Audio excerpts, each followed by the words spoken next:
taken.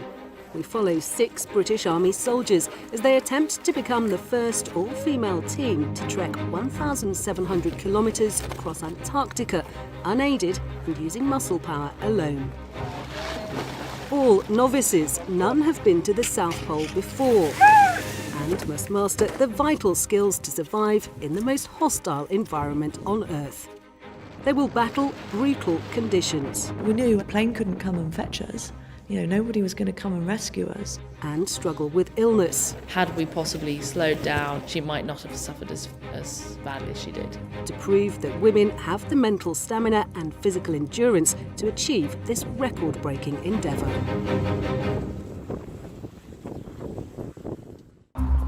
It's day 1 of a training and planning process that will take 2 years to handpick a select team of women who will attempt to ski across Antarctica. Over 250 troops have applied, but only 6 will have the strength and tenacity to make the final shortlist for exercise Ice Maiden. Serving soldiers rotating on deployment, 4 of them share their remarkable story. I'm definitely one of those people that if I see an opportunity, I'm going to just jump on it. And even if I think I've got no chance of making the team, which I genuinely didn't. But I also think if you don't apply for something, then you never know whether someone else might see something in you that you haven't seen yourself. The applicants are set a series of command tasks to test their initiative. That's it. Is that it? I'd never pulled a tyre before. Why would you? It was freezing cold that morning, and the minute we got these tyres, I thought, well, actually, because of all the frost, it's like ice, it should slide quite easily. But it turns out no, it melted the frost quite quickly, and then the tyre just stuck on the grass, and I hadn't expected them to be that hard to pull. That's it, good ladies, well done, keep it going. The Antarctic Challenge is the brainchild of 2 British Army doctors, and they know the calibre of woman they're after. It is physically possible to get anybody fit to do this in 2 years, and we knew that. So it was really looking at their attitude to it. What was really interesting is that you've got really fit people, really competitive people who are quite used to being at the front of any race that they do. And then when they started to slip back and they weren't quite at the front, they almost gave up and they're like, well, I'm not doing so well anymore. Whereas the people sort of in the middle, towards the end, they just kept going. They were doing it for the team, doing it for everything rather than just themselves.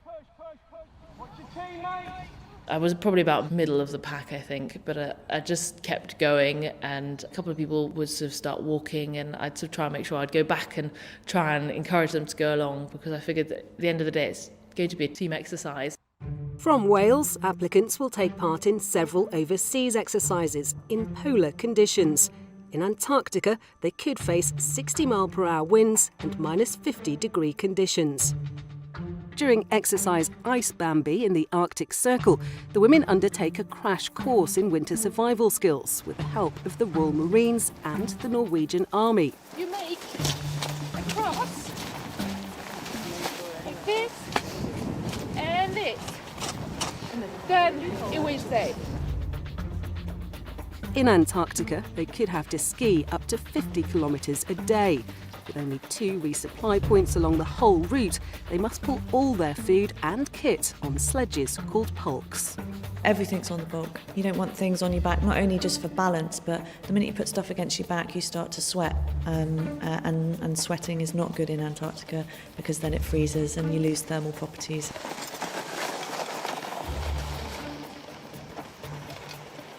Come on, Becky, well done. At the South Pole, the Ice Maidens will live in tents, but these could be damaged by severe winds. You build a mound up of at least your head height. Knowing how to construct an emergency shelter with snow could end up saving their lives. Partway through the first week, I think we were told we were going to go and sleep in our own luxury ice hotel. Of course it wasn't. It was a Quincy, so a massive mound of snow, and we went out and found a patch where we could dig to start with, mound all the snow into a big dome, and then we all jumped on it, which was probably the most fun bit. Squash it all down, compress it, and then we went in at the bottom and basically sort of hollowed out a little cave from the base of that dome to then be big enough to have 2 double beds. You look good. There is a 5th body there, you just can't see her. She's in. just see my eyes. You have your little candle in there, which shows that there's enough oxygen in there, because if the candle goes out, then you've not got enough oxygen for it to burn, so you might be in a little bit of trouble. So you keep an eye on that, and yeah, with that and everyone breathing in there, it was surprisingly warm. Most dreaded of all life-saving skills is the ice hole drill. I was the first person to go in because I think partly so that everybody could see that, you know, I was prepared to do it. Permission to leave the ice. Okay, well done. Where are you going? It was learning actually how cold it was, learning to control yourself in the water, not just panicking, but to sort of calm yourself down, and then how to survive and again working as a team to get everybody dry and warm again. I actually fell in. I managed to get my weight wrong and therefore fell backwards onto my bum and then slid in. I probably never forget quite how cold even though I didn't necessarily feel cold, how my body had reacted to the cold. Don't help me! Don't help me!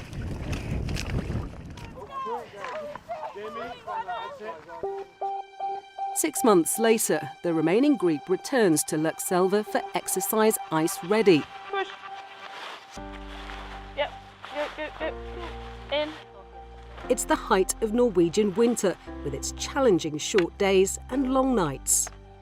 That was by far the best training exercise, I think. I mean, it was really, really tough, really tough. With 22 hours of darkness, your body just got really confused, and you start getting sleepy in the middle of the day. It was really quite claustrophobic as well, and constantly having to do everything with a head torch. And then obviously in the cold, everything freezes in the dark as well, which was really, really tough. I was a little bit cold last night, and my hot water bottle made me get up in the middle of the night and go for a wee. Oh. Ice Ready was probably the hardest thing I think I've ever done. I think the idea was to see how people cope at breaking point. It was always 20 hours of darkness, so it's just soul-destroying. To build up their exposure to polar conditions, they will spend this exercise living in tents for 3 weeks. They must also fatten up. Voila. Thank you. In Antarctica, they'll need over 5,000 calories a day. That's because they'll ski for up to 10 hours a day. So Ice Ready is now the moment to build up their resilience by learning to ski for several hours at a time. 4 of us skiing across this barren wasteland, and I remember thinking that was the only time I thought, actually, do I really want to do this? The constant darkness was quite difficult to deal with, and knowing then that you're going to ski for 3 hours still in the dark before you get a slight glimpse of sunlight. I'm never one of the strongest one physically, but I realised, I think, on that exercise that it was more of a psychological challenge. Ice Ready was horrible, absolutely horrible. I tried to pull myself off it on my birthday. I got to the point where I went, I'm miserable, I'm not enjoying any of this. So I said to Nix, she said, please, can you reconsider? Will you just stay out? Because we've only got, I think it was sort of 3 days left. Will you stay out? And I said, fine. And I'm really grateful that she did, because I wouldn't have been here today. One of the big things I learned was you don't fight the cold. It's just there, it's just life, and you embrace it and you live with it.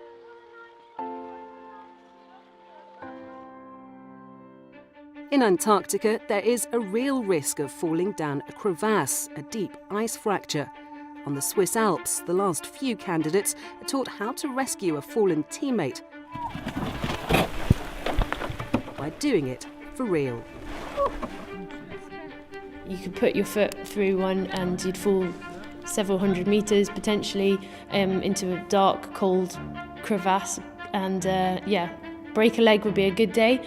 Dying would probably not be such a good day. I knew that in Antarctica, because of how remote we were, we would have to do everything all self-rescued. Nobody was coming out to help us. I was really worried about this. I was absolutely petrified of falling. We were all very keen to get the training done.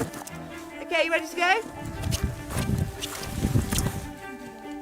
And it gave us so much self-assurance and the ability to trust in the others that if one of us fell into a crevasse, that we would be able to cope.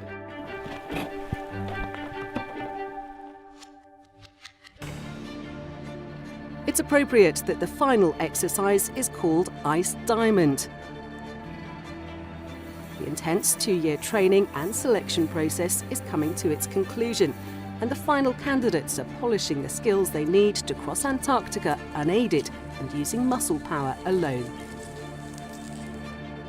Over 200 soldiers applied for this once-in-a-lifetime opportunity, and now, in their last full exercise, the final 6 Ice Maidens are confirmed. And I just remember being like, "Ooh," so excited. It almost felt like the achievement was actually just making the team. And then you had to reality check and say, you haven't even done the expedition yet. The last ski on Ice Diamonds was, I remember thinking, the next time you're on skis, you'll be in Antarctica. And that was quite a sobering thought. People said to me, this is going to change your life. And I was like, actually, no, it won't change my life. I'm still going to be me. I'm just going to have been on this journey. But every journey changes your life. And I realised afterwards that it did. After 2 years of relentless training in Arctic conditions, the 6 British Army members of Exercise Ice Maiden will now attempt to become the largest all-female group to cross Antarctica on muscle power alone. It will be an epic journey. First, they will fly to their start line on the Leverett Glacier. They'll ski to the South Pole and the first of their resupply points. From here, they will then journey to the Thiel Mountains for their second and final resupply before completing the final leg to Hercules Inlet. They hope to ski the 1,700 kilometres in just under 75 days. After spending the first 14 days at Union Glacier Base Camp, they're off to a flying start to the Leverett Glacier. Finally, after 10 years of thought, 2 years of planning and training and 2 weeks of sitting in Union Glacier, we are finally here. And it's a beautiful day to start.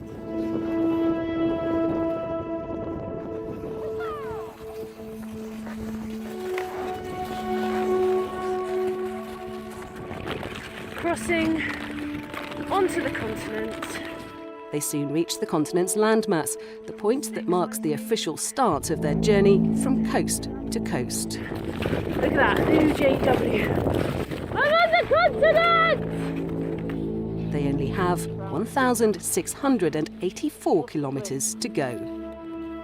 The first day it was bright blue skies, sunny, I'm guessing maybe about -20, which is a perfectly manageable temperature, particularly with the sun shining. We thought, this is fantastic. Look at this. This is going to be a breeze. Look, there's even a vehicle track that the Americans have left. We're just going to follow this all the way in. And then the weather kicked in. Day 2, we set off and the weather was closing in and we only skied for about an hour. We realised we couldn't go on because I was looking behind me and I could barely see the rest of the team. The sledges, the pulks were getting blown sideways in the wind and flipped and, we were struggling to keep going.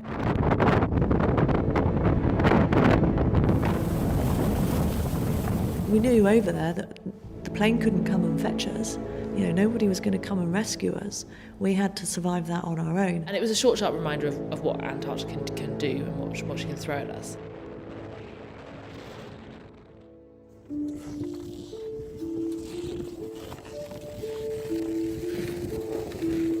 Nine days into their trek, and the women face a serious crisis.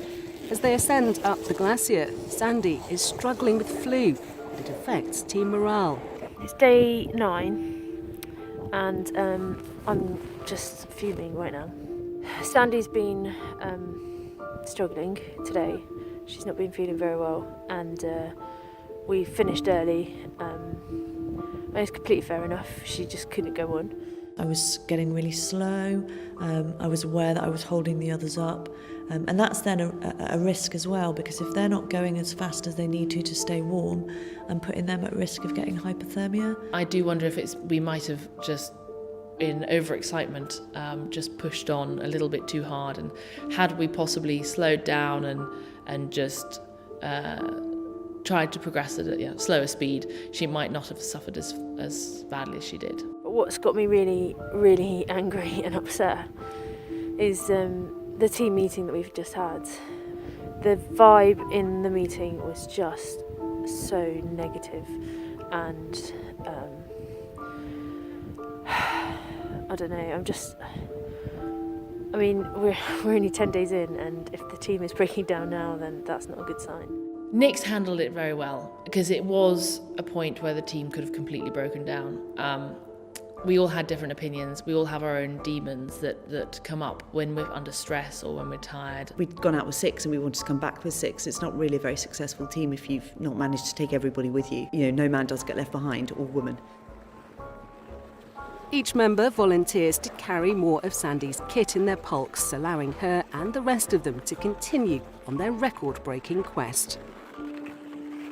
After 26 days, much to their excitement, they reached the Amundsen Scott Research Station at the South Pole. We were about 20 kilometres out and we saw a shape on the horizon, and you don't see any shapes when you're in Antarctica. So just seeing something that was a suggestion of life was super exciting. Getting to the South Pole, huge sense of relief, yeah. And it's a big marker, you know, and it was civilization again, or civilization for Antarctica.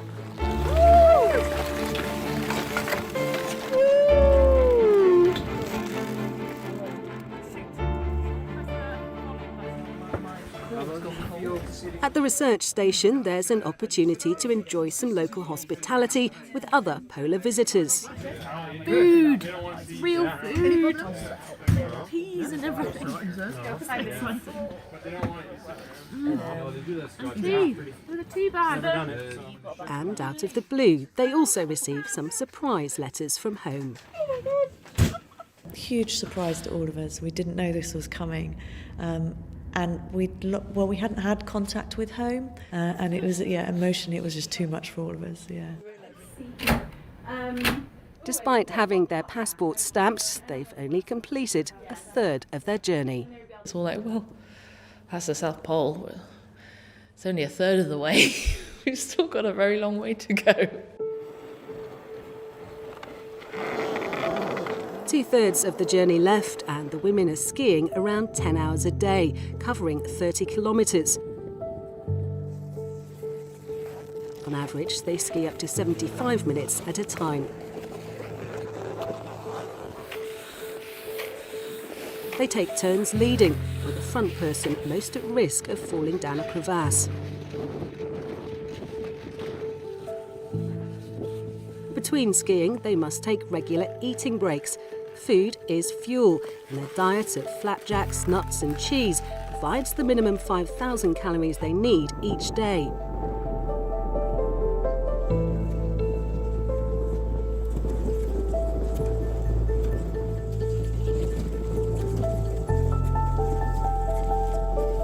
Throughout their trek across the South Pole, these 6 women will share many intimate moments.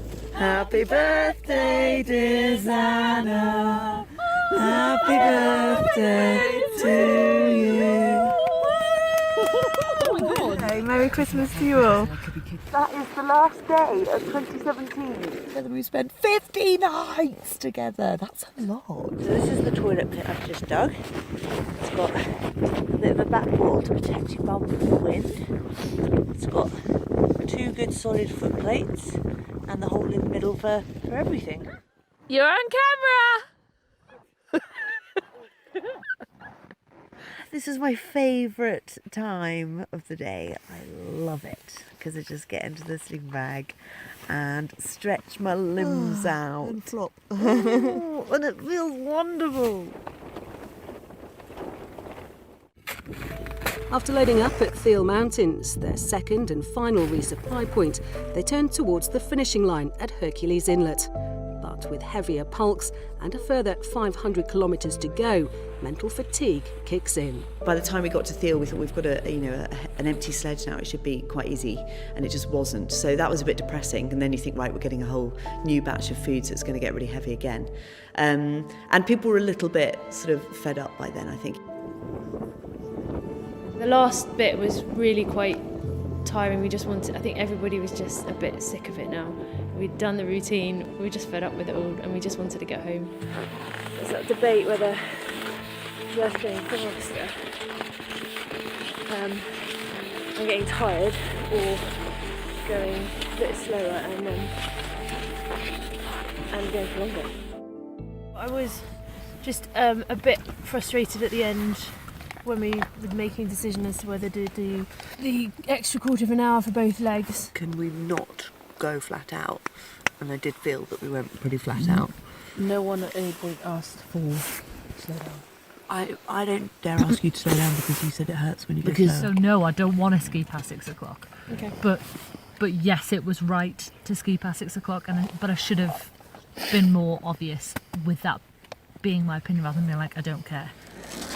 These daily wash-up meetings allow opinions to be aired and glue the team together as they complete their final days towards the finish.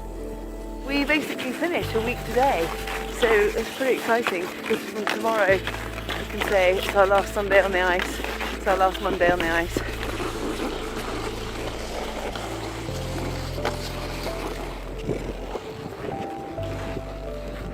Finally, after almost 2 months and skiing for 1,700 kilometres, the final crossing line is within sight.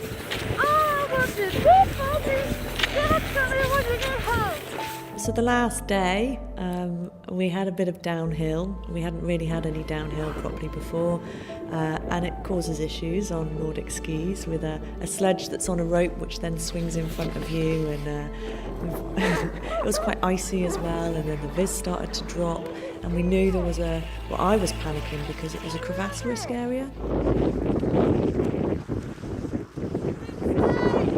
When you get to the finish line, there is no line. There is no one there to greet you. You just kind of go, we're finished. And that's about it. The Ice Maidens ski from the 80th to the 79th degree, marking the official completion of their epic Antarctic crossing. So this is it, we just crossed the finish line, and actually really surprisingly emotional.